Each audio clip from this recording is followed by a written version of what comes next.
I'm a 28-year-old woman who's managed to carve out a pretty decent life for myself. I work as a freelance graphic designer, rent a cozy apartment in the city, and spend most of my time working on passion projects or hanging out with friends. My life isn't glamorous, but it's mine, and I'm proud of what I've built. That said, there's one person in my family who has made it her mission to remind me that, according to her, I'm failing at everything. My aunt. My aunt is in her mid-50s and has somehow become the self-appointed matriarch of our family. She's not the oldest sibling, nor the most accomplished, but she's loud, opinionated, and knows how to wield guilt like a weapon. Everyone listens to her, even when they don't agree. It's like she has this unspoken power over family gatherings, and no one ever dares to call her out. She's married to a man who barely speaks during family events and has 2 grown kids who both moved far away and rarely visit. I've always wondered if their distance is a choice or just a coincidence. Either way, my aunt compensates by meddling in everyone else's lives. If there's a decision to be made, from what color you should paint your living room to where you should send your kids to school, she'll have an opinion. And if you don't take her advice, you'll never hear the end of it. I've always been her favorite target. Unlike my cousins, who followed more traditional paths, marriage, kids, suburban homes, I'm single, renting a 1-bedroom apartment, and focusing on my creative career. According to her, this makes me irresponsible, immature, and her favorite word, lost. Every family gathering is the same. She'll corner me and start with a passive-aggressive comment, like how cute it is that I'm still playing with art for a living. Then she'll launch into a lecture about how I need to grow up, settle down, and start thinking about my future. At first, I tried defending myself. I'd explain that I love my job, that owning a home isn't a priority for me, and that I'm perfectly happy being single. But nothing I said ever mattered. She'd just double down, saying things like, "You'll understand when you're older," or "I'm only saying this because I care." Over time, I learned to tune her out and let her ramble. It was easier than arguing. But last month, she pushed me too far. We were at a family barbecue, the kind where everyone pretends to enjoy each other's company while secretly hoping the food will run out so they can leave. I was sitting with my younger cousin, talking about a project I'd just finished, when my aunt swooped in. She loudly announced that my hobby wasn't going to pay the bills forever, and that I needed to let her help me figure my life out. She kept going, making a spectacle of herself, until everyone was watching. Then she said it. "Honestly, I could run your life better than you ever could." The silence that followed was deafening. I could feel everyone's eyes on me, waiting for me to blow up or storm off. But instead, I did something I'd never done before. I smiled and said, "Okay." Her expression was priceless. She was expecting a fight, not agreement. For a moment, she looked almost flustered, but she recovered quickly. "Great," she said, grinning like she just won a prize. "We'll start next week." What she didn't know was that I wasn't actually giving in. I was tired of her acting like she knew everything, and I wanted to prove just how ridiculous her advice was. So I decided to take her offer literally. I was going to follow her guidance to the letter, no matter how absurd it was, and document everything along the way. If nothing else, it would be entertaining to watch her plan unravel. The following week, she sent me a typed schedule. Yes, a schedule. It included everything from updating my wardrobe professional yet feminine to creating an online dating profile. "I'll write it for you." She also wanted me to quit my freelancing career and start applying for real jobs at companies she thought were respectable. She even offered to set up interviews through her connections. It was like she'd mapped out my entire life without even asking what I wanted. I started following her plan immediately, making sure to record every interaction. She made me delete half my wardrobe because it wasn't age-appropriate and picked out clothes that made me look like I was heading to a country club. She insisted on approving every job application and even tried to sit in on a Zoom interview to coach me. It was invasive, exhausting, and honestly kind of hilarious. At family gatherings, everyone thought I'd lost my mind. They'd laugh and ask if I was serious about letting her take over my life. I just smiled and said, "She knows best, right?" My aunt ate it up, basking in the attention and telling anyone who would listen that I was finally on the right track. But as the weeks went on, her advice started causing real problems. My savings dwindled after I bought into an MLM scheme she swore was a surefire investment. I bombed multiple interviews because her tips were outdated and cringeworthy. And don't even get me started on the blind dates. Still, I stuck with it. The messier things got, the closer I came to proving my point. Little did she know, her reign was about to crumble. And I couldn't wait to watch it all unfold. Update 1. The first crack in my aunt's master plan came with the MLM scheme. She had been going on about this fantastic business opportunity that she was sure would change my life. It involved selling overpriced skincare products that no one asked for, but she insisted it was a surefire investment. She even had brochures and testimonials ready to back it up. Against my better judgment, but in line with my plan, I emptied a chunk of my savings into buying the starter kit. Boxes of serums and creams arrived at my doorstep a week later, and I was officially a business owner. The first problem became obvious when I tried to sell the products. No one wanted them. Friends politely declined, coworkers outright laughed. One even pulled up an article exposing the company as a pyramid scheme. My aunt's solution? A networking event she insisted I attend to pitch the product like a professional. She coached me on everything from my handshake to my elevator pitch. The event was a disaster. Picture this, a hotel ballroom filled with overly enthusiastic entrepreneurs and desperate pitches. I awkwardly tried to sell the skincare to strangers who avoided eye contact the moment they saw the logo. My aunt, meanwhile, was working the room like a seasoned salesperson, loudly proclaiming that I was her protege. When it was my turn to present, she shoved me onto the stage, where I fumbled through a script she had written.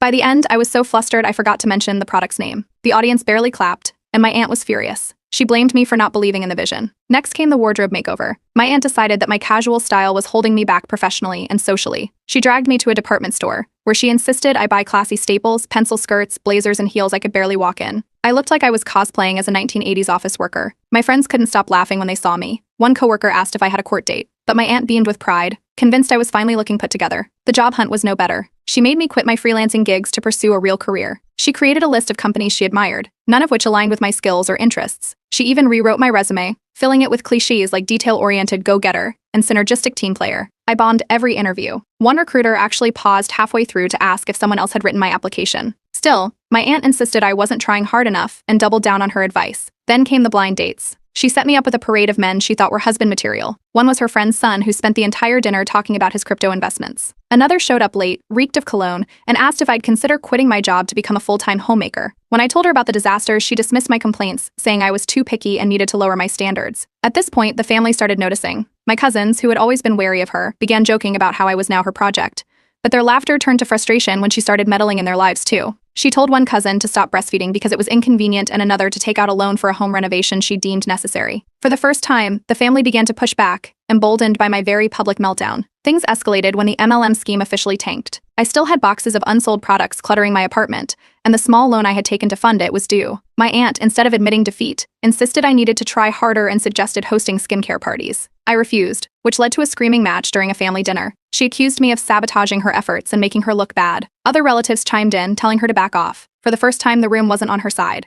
The tension was palpable. My aunt, visibly flustered, tried to regain control by turning on the waterworks. She claimed she was only trying to help and that I had twisted her intentions. But the damage was done. My cousins started whispering about all the times her advice had ruined their plans, and my uncle, the quiet one, finally spoke up, saying she needed to let people live their own lives. The shift was undeniable. Her authority was cracking. Still, she refused to admit fault. She doubled down, telling anyone who would listen that I had failed because I didn't follow her plan properly. She was convinced that if I just put in more effort, everything would fall into place. Meanwhile, I kept following her advice to the letter, ensuring that every misstep could be traced back to her.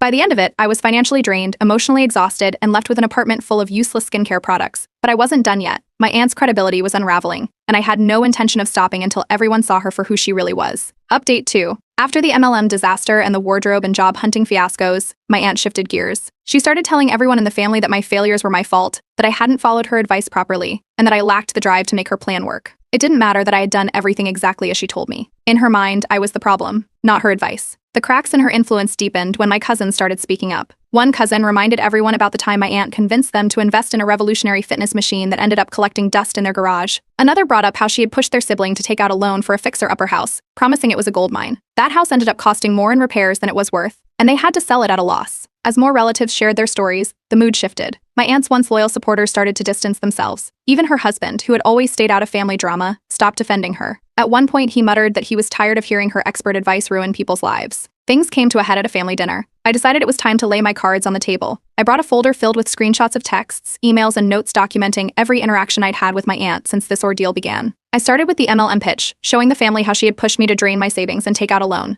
Then I moved on to the wardrobe overhaul, sharing photos of the professional outfits that had earned me ridicule at work. Finally, I showed them the job application she had written for me, complete with cringe-worthy buzzwords and phrases no one actually uses in real life. The room went silent. My aunt tried to interject, claiming I was twisting the story, but the evidence was undeniable. My cousins were furious. They started connecting the dots to their own experiences with her meddling. One even said it's like she enjoys playing puppet master with all of us. It didn't take long for word to spread. Within a week, stories about my aunt's antics were making the rounds in our extended family. Relatives who hadn't spoken to her in years chimed in with their own tales of unsolicited advice gone wrong. A distant cousin shared how my aunt had once tried to manage their wedding, turning it into such a stressful ordeal that they eloped instead. Social media became a battleground. Family group chats exploded with memes and jokes about my aunt's so-called expertise. Someone even created a bingo card of her great advice, with squares like buy a house you can't afford and invest in a failing business. My aunt saw these messages, of course, and tried to rally her supporters. She claimed she had only ever tried to help and accused everyone of ganging up on her. But her attempts to regain control only made things worse. A younger cousin, who had been about to invest in a risky business venture on her recommendation,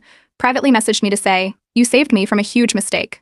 Thank you for exposing her." That moment felt like a turning point. For once, the family wasn't just tolerating her behavior, they were actively questioning it. Eventually, my aunt started avoiding family gatherings altogether, She stopped responding in the group chats and even skipped her niece's birthday party, which was unheard of for someone who used to organize every family event. It seemed like the more people challenged her, the less she wanted to be around. Meanwhile, I began putting my life back together. I took on some freelance work to rebuild my finances and managed to return the unsold skincare products for a partial refund. A couple of cousins chipped in to help me cover the remaining loan payments, saying they felt guilty for not speaking up sooner. Their support meant a lot, and it showed me that, despite all the drama, my family wasn't as fractured as I'd thought. Out of the blue, I received an email from my aunt. It was a half-hearted apology, full of phrases like, "I'm sorry if you felt upset, and I only wanted what's best for you." She still couldn't admit she was wrong, but at least it was something. I responded with a short, polite message, making it clear that I didn't want her involved in my decisions moving forward. The final straw came at another family dinner, where someone casually mentioned that my aunt had tried to meddle in a neighbor's financial plans and had been shut down. The table erupted in laughter, with everyone taking turns impersonating her helpful advice. It was cathartic, like a collective release of years of frustration. For the first time, I felt truly vindicated. The family was finally seeing her for what she was, a meddling, self-serving control freak. They weren't just tolerating her anymore, they were setting boundaries. And as for me, I was done with her games. I had exposed the truth, and I wasn't looking back. Update 3. After the fallout from the family dinner and the growing number of relatives distancing themselves, my aunt went quiet. Too quiet. For a few months, she avoided family gatherings and stopped her usual overbearing texts and calls. It felt like the calm before the storm. Then, out of nowhere, an ornate invitation arrived in my mailbox. My aunt was throwing a lavish family event. The card was dripping with formality, complete with gold accents and a handwritten note. The tone of her message was unmistakably passive-aggressive. She called the event a celebration of family unity and specifically mentioned that my presence would mean so much after the recent misunderstandings. It was clear this wasn't just a party, it was her attempt to claw back the control she had lost. As expected, the family was divided. Some relatives argued that it was time to let bygones be bygones, saying, "She's family, after all." Others refused to attend, calling it a transparent power play. I decided to go, but not to support her. I wanted to see how she planned to spin this. The event was over the top. She had rented out an upscale venue, complete with catered food, live music, and floral arrangements that looked like they belonged at a wedding. It was the kind of display meant to scream, "I'm still in charge." My aunt flitted around the room, greeting guests and making sure everyone saw her playing the perfect host. As the evening went on, she gathered everyone into the main hall for a speech. She stood on a small stage, holding a microphone, and launched into a monologue about the importance of family values. Her tone was dramatic, and while she didn't call anyone out by name, her words were thinly veiled jabs. She talked about the dangers of straying from traditional paths and the importance of respecting elders. It was obvious she was trying to frame herself as the misunderstood victim. Not long after her speech, she pulled me aside into a quieter corner of the room. She started by lamenting how much stress this whole situation had caused her, then casually mentioned how a small gesture on my part could fix everything. She offered me a sum of money, more than enough to cover the debt I'd racked up thanks to her advice, on the condition that I publicly vouch for her in front of the family. She wanted me to tell everyone that I had misunderstood her intentions, and that her guidance had actually been helpful. I didn't even entertain the idea. I politely declined, walked away, and returned to the main event. She must have realized her bribe hadn't worked because, shortly after, the real fireworks began. One of my cousins, emboldened by the growing resistance to my aunt, decided they'd had enough. They stood up during the mingling and loudly confronted her in front of everyone. They brought up how her advice had led them to quit a stable job for a supposed dream opportunity that turned out to be a scam. My aunt tried to dismiss it, claiming it wasn't her fault the opportunity didn't pan out, but my cousin wouldn't let it go, demanding she take responsibility. The confrontation opened the floodgates. Other relatives began chiming in with their own stories, and it quickly became a public airing of grievances. My aunt attempted to deflect, saying she was being unfairly targeted and that her advice had always come from a place of love. She kept repeating that she only wanted what was best for everyone, but the room wasn't buying it anymore. That's when I decided to step in. I calmly pointed out several inconsistencies in her claims, using examples from the documentation I had shared earlier. I didn't raise my voice or accuse her of anything outright. I simply laid out the facts and let her words speak for themselves. The silence that followed was deafening. More family members started to side with me, agreeing that her behavior had caused more harm than good over the years. The unified front against her was undeniable. Even the relatives who had been hesitant to confront her began nodding along, and some offered their own stories of how her meddling had derailed their plans. My aunt, overwhelmed and visibly upset, tried one last time to turn the tide in her favor. She said she had always been the one to hold the family together and accused us of being ungrateful for her efforts. But no one was listening anymore. She left the event early, her exit hurried and unceremonious. In the days that followed, the family began openly discussing her behavior and its long-term impact. Many resolved to set firmer boundaries, promising not to let her interfere in their lives anymore. Meanwhile, I continued to rebuild my own life. Although I was still recovering financially, I felt a newfound sense of empowerment. The most surprising moment came when a distant relative, who had always been one of my aunt's staunchest supporters, reached out to me. They admitted they had been manipulated by her for years and thanked me for standing up to her. It was a small but meaningful victory. As the weeks went on, my aunt's isolation became apparent. She stopped hosting gatherings, withdrew from family chats, and even skipped an important anniversary party. It was clear that her influence had finally faded, and the family was moving forward without her dominance. For the first time in years, there was a sense of peace. The storm she had created was finally over, and I couldn't help but feel a quiet satisfaction, knowing that we had all come out stronger on the other side. Update 4. Just when I thought the dust had finally settled, my aunt pulled a move I didn't see coming. A letter arrived in the mail, stamped with a law firm's logo. It was a cease and desist order, accusing me of defamation and demanding that I retract all the false accusations I had made against her. According to her, my documentation of her actions had damaged her reputation within the family, and she was prepared to sue if I didn't issue a public apology. I wasn't the only one who got the letter. Several relatives who had spoken out against her received similar threats, though mine was the most detailed. She claimed that my campaign of lies had caused her emotional distress and financial losses, though she didn't specify what those were. It was clear she was desperate to regain control, and this lawsuit was her last-ditch effort. When the family found out, the outrage was immediate. Relatives who had been on the fence about her behavior were appalled that she would take things this far. Group chats lit up with messages of support for me, with some relatives publicly declaring they would back me if she went through with the lawsuit. A few even joked about crowdfunding my legal fees, though thankfully it didn't come to that. I consulted a lawyer the next day, bringing all the documentation I had carefully compiled since the beginning of this ordeal. After reviewing everything, the lawyer assured me the case was frivolous and unlikely to hold up in court. Still, I needed to take it seriously. We drafted a response denying her claims and making it clear I wouldn't back down. Her demands were laughable. She wanted a public apology, a full retraction of my accusations, and a written statement acknowledging her positive influence on my life. She also demanded that I stop sharing the documentation I had collected, which was already circulating within the family. Naturally, I refused. Meanwhile, some relatives tried to mediate. My uncle, her husband, and a few older cousins approached her, urging her to drop the lawsuit and move on. They pointed out that the family was already fractured because of her actions and that escalating the situation further would only make things worse. But my aunt wasn't hearing it. She claimed the lawsuit was the only way to restore her good name and insisted she had been unfairly targeted. As news of the lawsuit spread, more relatives began coming forward with their own stories. One cousin shared how my aunt had pressured them into investing in a joint business venture, only to leave them with the financial fallout when it failed. Another revealed that she had manipulated their parents into co-signing a loan for her, which she never paid back. These revelations painted a much clearer picture of her pattern of behavior, and any remaining support she had quickly evaporated. My lawyer suggested we go on the offensive. We filed a counterclaim for emotional distress and financial losses caused by her interference in my life. The family rallied around me, with multiple relatives volunteering to testify on my behalf. Some even provided additional evidence of her past manipulations, including old emails and text messages that supported my case. The day of the hearing was surreal. I arrived at the courthouse to find a crowd of family members waiting to support me. My aunt showed up with her lawyer, looking visibly shaken. The courtroom was packed, with more relatives sitting on my side than I ever could have expected. It was clear she hadn't anticipated the level of solidarity against her. As the hearing progressed, her case began to unravel. The judge questioned the basis of her defamation claims, noting that most of the documentation I had shared was factual and supported by witnesses. My lawyer presented the counterclaim, detailing the financial and emotional toll her actions had taken on me. By the end of the session, her lawyer advised her to drop the case to avoid further embarrassment. Reluctantly, she agreed to withdraw the lawsuit, though she refused to issue a formal apology. The judge ruled in my favor on the counterclaim, awarding me a small financial settlement. I donated the money to a local charity, making it clear I wasn't interested in profiting from this mess. It was about sending a message that her behavior wouldn't be tolerated anymore.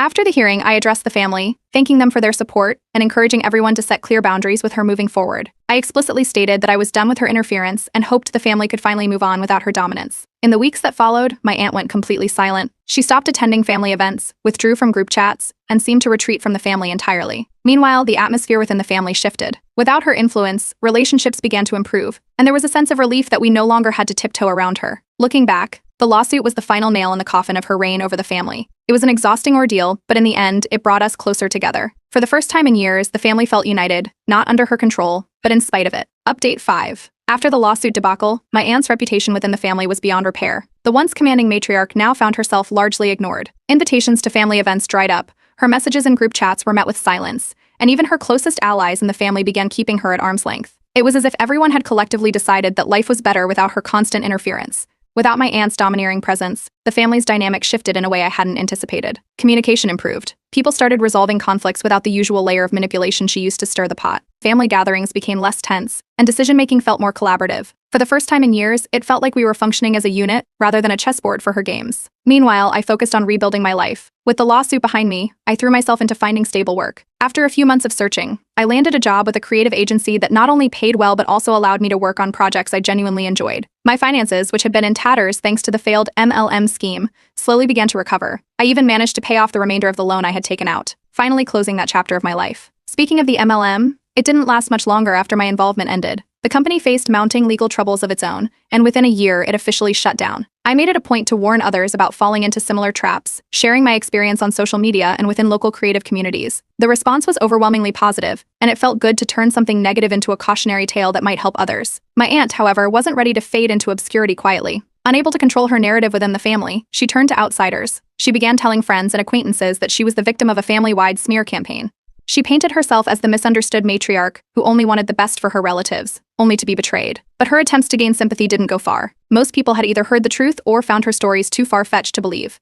In her absence, one of my younger cousins stepped up as an unofficial organizer for family events. Inspired by everything that had happened, they made it their mission to foster a healthier, more inclusive dynamic. They started organizing game nights, potlucks, and casual get-togethers that felt worlds away from the tense, over-orchestrated gatherings of the past. It was refreshing, and it brought us closer as a family. Despite her isolation, my aunt wasn't done trying to worm her way back into my life. Out of nowhere, she sent me a message claiming she had changed and wanted to start fresh. She apologized for any misunderstandings and suggested we need to talk things over. I wasn't interested. Her refusal to take real accountability during the lawsuit had been the final straw for me, and I had no intention of letting her back into my life. I politely declined and blocked her number. The turning point for the family came during a major celebration, our grandparents' wedding anniversary. It was the first big gathering since the lawsuit, and it felt like a fresh start. At the event, a few relatives pulled me aside to thank me for standing up to my aunt. One of them even gave a short toast in my honor, saying my actions had brought long overdue change to the family. It was an unexpected but heartwarming moment. We also used the occasion to set some ground rules. As a family, we collectively agreed to enforce boundaries with my aunt. If she tried to interfere in anyone's life again, we would shut it down immediately. The mood in the room was optimistic. For the first time in years, it felt like we were all on the same page. Rumors began circulating that my aunt had started seeking help for her controlling behavior. Some said she was attending therapy, though she never admitted it publicly. It was hard to tell whether she was genuinely trying to change or simply trying to salvage what little reputation she had left. Either way, it didn't matter much to me. I had moved on. With the weight of her influence lifted, I found myself inspired to start a new creative project. Drawing from everything I'd been through, I began working on a series of digital illustrations about personal growth and resilience. The project gained traction online, and I was touched when several family members shared it on their social media, expressing pride in my work. It felt like a full circle moment, turning the chaos she caused into something positive. But just when I thought the story was over, there was one last twist. At an unrelated social event, a mutual acquaintance mentioned overhearing my aunt spreading rumors about the family. Apparently, she claimed we had all conspired to ruin her life, and that the lawsuit had been a setup. It was laughable and sad, but it confirmed what I already knew: she hadn't truly changed. Still, it didn't bother me the way it once would have. She no longer had power over me or the family. We had grown stronger, more united, and more resilient in the aftermath of her meddling. For the first time, I felt a sense of closure. I had done everything I could to expose the truth, and now it was up to her to face the consequences of her actions. As I look ahead, I'm optimistic. The family is in a better place, and so am I. While the scars from her influence may never fully fade, they serve as a reminder of how far we've come and how much better things can be when we stand together.